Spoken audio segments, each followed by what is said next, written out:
Y hemos querido invitar a dos expertos en temas eclesiásticos, también analistas, para entender realmente cuál es el significado y el trasfondo, si es que lo tiene, de este mensaje que ha enviado el Papa Francisco en su segundo día en Colombia, el primero de ellos en la ciudad de Bogotá.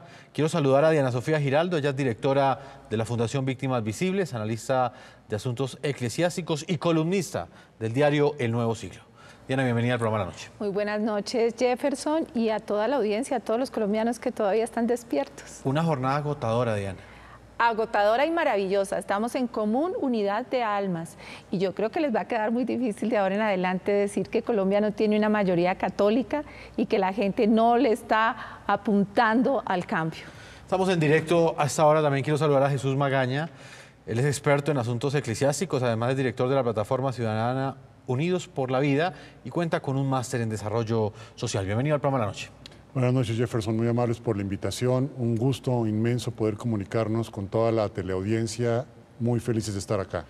Pues Diana Sofía y Jesús, vamos a comenzar a analizar punto por punto, específicamente cada uno de los episodios que tuvo este primer día.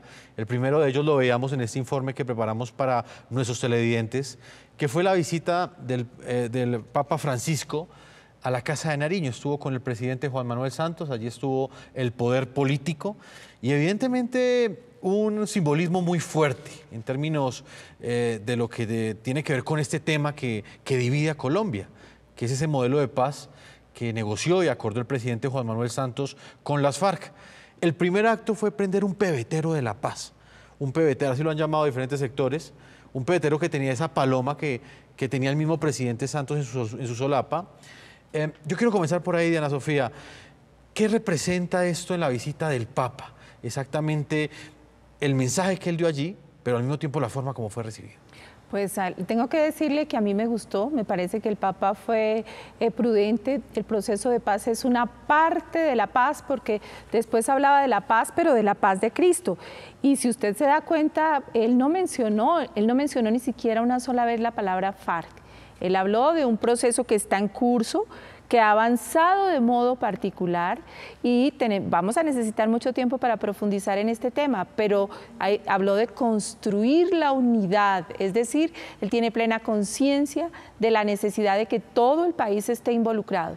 A mí me gustó la manera como manejó el tema, porque para él la paz es una parte, ese proceso es una parte y está en camino, porque él habla más adelante y lo hace en la Plaza de Bolívar frente a los jóvenes, la paz de Cristo, que es una paz verdadera.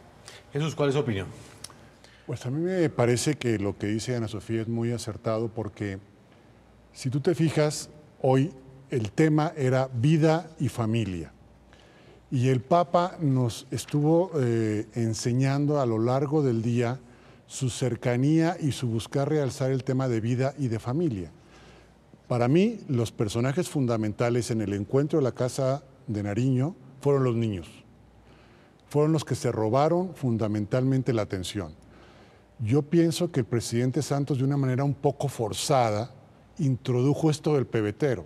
Tuvo que llevar al Santo Padre, que estaba por allá saludando a los chicos, y armar el lío. El Papa inclusive se iba haciendo un poco atrás porque agarró ahí el presidente Santos una antorcha y no sabía muy bien qué iba a pasar. ¿Intentaron utilizarlo políticamente? Puede ser. O sea, eso es una situación hasta cierto punto comprensible de parte de los dirigentes políticos de cualquier país. Entonces el presidente Santos, yo creo que está buscando de consolidar su proceso y quizás en alguna intención tuvo de tener esto. Pero yo creo que lo más interesante es lo que dice Ana Sofía. O sea, el Papa ha venido a enseñarnos verdaderamente la paz en profundidad, la paz que viene directamente de Dios. Hoy habló de un hecho que a mí me pareció muy importante al final precisamente de la jornada, para recordarnos que la paz viene de un respeto profundo a la dignidad de la persona humana. Si no hay ese respeto a la dignidad de la persona humana, podemos estar hablando de cualquier cosa, pero no vamos a llegar a la paz. Y fue en un acto muy lindo de una niña discapacitada con síndrome de Down que le dirigió unas palabras y que lo conmovió profundamente. En la parte final, eso fue en la noche, la anunciatura apostólica. Diana Sofía, ¿usted cree que el Papa fue usado políticamente en la Casa de Nariño? No, yo creo que el Papa no es ingenuo para nada. Y además, ¿por qué no analicemos porque esto? El presidente Venga. Santos prende el pebetero, evidentemente, pero el Papa toma distancia, ¿no? Sí, lo maneja divinamente, no hablan de acuerdo con las FARC, en fin, hablan de que se está en un proceso, de que lo apoya, pero le voy a poner un punto bien interesante. El presidente Santos le dice que gracias por enseñarnos la defensa de la vida, pero ¿qué es la defensa de la vida para el presidente Santos y qué es para el Santo Padre? Santo Padre dice en la Casa de Nariño, respeto sagrado a la vida humana y a la familia soñada por Dios. Si profundizamos un poco, pues durante este gobierno que se ha promovido, pues el matrimonio homosexual, la eutanasia, el aborto, cuáles han sido los conceptos de este gobierno ante la Corte Constitucional. Entonces, si vamos a tener tiempo de profundizar mucho, pero que el Santo Padre diga en las instalaciones de la Casa de Nariño, el respeto sagrado por la vida humana y la familia soñada por Dios, no hace más que ratificar que aquí no va a haber cambio de doctrina y que el Papa se está dando cuenta exactamente cuál es la posición que ha tenido el gobierno en unos temas tan delicados como estos. Yo honestamente me quedé gratamente sorprendida de la manera tan prudente, tan diciente y significativa como se manejó el tema de la paz y el tema de la vida en la Casa de Nariño. Diana, pero en su opinión, como usted misma lo asegura, no utiliza la palabra FARC, ¿sí? En ningún momento habla de oposición, por ejemplo, en Colombia, tampoco habla de gobierno.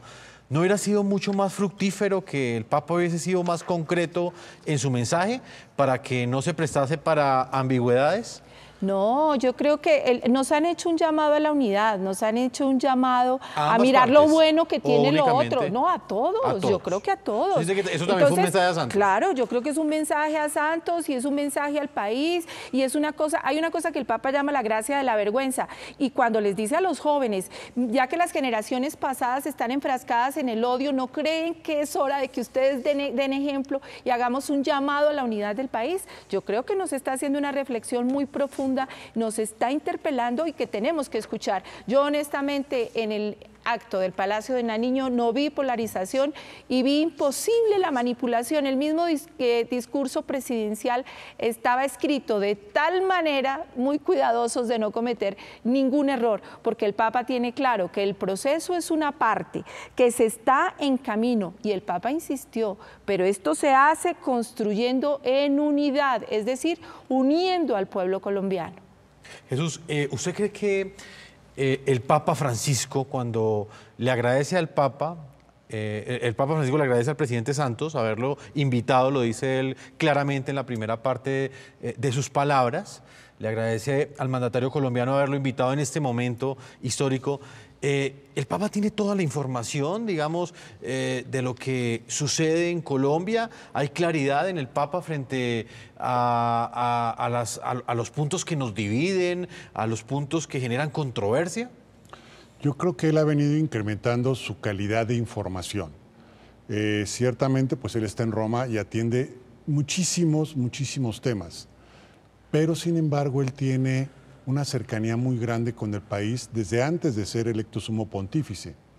Entonces, yo creo que ha venido, digamos, aumentando su calidad de información porque yo creo que el año pasado, me parece a mí que hubo algunas cosas que no fueron claramente transmitidas al Santo Padre, que le llevaron pues quizás a hacer algunas declaraciones, pero creo en esta visita que él ya tiene una mayor claridad en la situación que está el país viviendo. Pues en detalles tan sencillos, por ejemplo, como el discurso, me remito nuevamente a lo que decía Diana Sofía, a los jóvenes en la Plaza de Nariño, hablando de los cachacos y los costeños y el partido del Atlético Nacional y el América, en fin, hablando de detalles muy coloquiales que nos dan una pista clara de que está incrementando su nivel de conocimiento e información. Y viene en una actitud muy interesante, que habló también con los obispos, y es nosotros, les decía a los obispos, no somos ni técnicos ni políticos, somos pastores. Y tenemos que hablar con claridad a los políticos y a todo el pueblo, de Ese Dios. punto es importante que lo analicemos, Diana Sofía. Yo quiero que escuchemos exactamente esta frase que cita Jesús y que también generó bastante controversia, porque para muchos este discurso que emitió el Papa Francisco ante todos los obispos colombianos durante este encuentro fue un mensaje fuerte, fue un mensaje contundente y también lo hace teniendo como telón de fondo el papel que ha jugado la Iglesia en Colombia dentro de los asuntos que dividen en torno a este modelo de paz que ha sido el tema central de la política colombiana en el último año. Veamos. Pero la misión de ustedes es singular. Ustedes no son técnicos ni políticos, son pastores. Cristo es la palabra de reconciliación escrita en sus corazones y tienen la fuerza de poder pronunciarla no solamente en los púlpitos, en los documentos eclesiales o en los artículos de periódicos, sino más bien en el corazón de las personas. Diana, ¿cuál es su opinión del tono de las palabras que utilizó el Papa Francisco? Este fue quizás la tercera intervención pública, el tercer discurso que conocimos, pero este fue el más largo y fue el más fuerte, y lo hizo precisamente en momentos en que estaba reunido con los máximos prelados de la Iglesia Católica en Colombia. Como un padre que reprende con amor y con una inusitada firmeza. Yo tengo que decirle que me sorprendí. ¿Inusitada por qué? Porque hubo cosas muy fuertes, pero yo creo que valiosas. Yo creo que ya no podemos negar que hay divisiones o diferencias profundas al interior de la Iglesia colombiana. Y él les dijo cosas como: no sirven alianzas con una parte u otra, sino la libertad de hablar a los corazones de todos. Precisamente allí tienen la autonomía para inquietar. Allí tienen la posibilidad de sostener un cambio de ruta. Es decir, les hace tomar conciencia de que ellos están llamados a convocar a la unidad de los colombianos, al reencuentro entre los colombianos. Dice palabras tan duras como que es hora de volver a Cristo y no ceder ante los halagos de los poderosos de turno. Palabras muy, muy duras. También les dice que qué bueno volver a la comunión entre ustedes. No se cansen de construir un diálogo fraterno, de escucharse los unos a los otros, sin agendas encubiertas. O sea, palabras muy, muy duras. Los invita también, por ejemplo, a estar más pendientes de sus sacerdotes, de la soledad que viven los sacerdotes, de no dedicarse a las comunicaciones por internet, sino ir al corazón del sacerdote que está viviendo. Les habla de la formación de los sacerdotes, lo hace de una manera paternal, amorosa, elogiando, por ejemplo, mucho a los misioneros, a las consagradas, reconociéndoles el esfuerzo que hacen, pero también yo creo que de una manera firme, diciéndoles: ustedes están llamados a ser los primeros a trabajar Diana, en la reconciliación y la unidad de los colombianos. Hablas de una división interna en la Iglesia que venció el Papa. No, yo creo que como todos los colombianos estamos polarizados, yo creo que eso también ha permeado sectores de la Iglesia y que piensan diferente. Sin embargo, les dice, es que los llama a hablar de la paz de Cristo, los llama a que son los que tienen que contribuir a reconstruir la unidad, a escucharse unos a otros, a ayudar a los colombianos a reencontrarse, a poner la mirada sobre la dignidad del hombre concreto. Yo creo que es una sana invitación a la Iglesia colombiana, pero al mismo tiempo los acoge, los elogia, los trata como hijos, porque todo el tiempo también nos ha hablado de un Dios Padre que cobija. Les dice que hay que cobijar también a los heridos. Jesús, hace ese llamado a los obispos para que actúen como pastores, no como políticos. Sí, yo creo que es una sabia enseñanza y experiencia de la Iglesia de muchos siglos, que precisamente hace una diferencia muy interesante con nuestros hermanos de las iglesias evangélicas, porque aquí los jerarcas tienen que dedicarse precisamente por una convicción propia al cuidado de las ovejas, al cuidado pastoral. Y yo quiero también resaltar una parte muy bonita del discurso del Papa, en donde viene a animarlos, porque él como obispo sabe lo duro que es esta labor y sabe que es difícil y sabe que hay muchos obstáculos, muchas incomprensiones y eso causa desánimo. Entonces, pues ellos están, digamos, en una especie de soledad también porque a veces tienen que tomar decisiones difíciles y son solos y viene a animarlos también como un padre y como un hermano en el episcopado. Porque recordemos que el Santo Padre al final es el obispo de Roma. Primero, pero obispo. Entonces yo también quiero resaltar como ese espíritu también fraternal. O sea, les habla fuerte, como dice Ana Sofía, pero si tú te fijas en el tono, es un tono muy cercano, muy fraternal, muy de amigo, de corrijan porque por aquí no es. Y creo que es un detalle bonito de hacerlo de esa manera y además en público. O sea, sí, es un hecho muy interesante.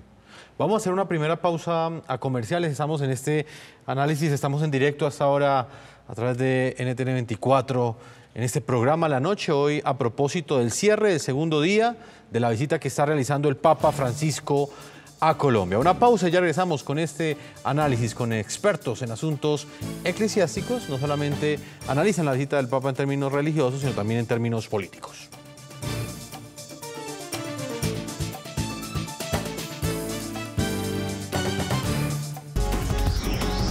Ya regresamos con La Noche.